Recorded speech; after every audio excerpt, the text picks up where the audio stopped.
Rencana nikah tahun ini, Mawar Afi sebut pacar barunya seorang duda yang berprofesi pengusaha. Mawar Afi kini sudah memiliki kekasih baru yang merupakan seorang duda yang berprofesi sebagai pengusaha. Pria tersebut memiliki 1 orang anak dan sebelumnya tak tinggal di Indonesia. Dikutip dari YouTube Seleb On Cam News Senin 26 September 2022, Mawar Afi mengatakan bahwa sejak awal kekasihnya memang berniat untuk serius. Anak-anak Mawar Afi pun memanggil kekasihnya dengan sebutan Daddy, karena sebelumnya tak tinggal di Indonesia.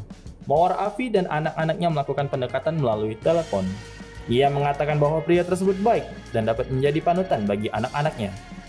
Selain itu, sosok tersebut adalah orang yang tulus. Hal ini pun membuatnya mantap untuk menikah dengan kekasihnya tersebut. Bahkan, sudah ada pembicaraan dengan orang tuanya, namun belum dibahas secara langsung lantaran ada musibah yang membuat rencana itu harus ditunda.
Hai pemirsa Sri Popo TV, jangan lupa komen, like, dan subscribe, serta tonton terus berita-berita terupdate lainnya ya.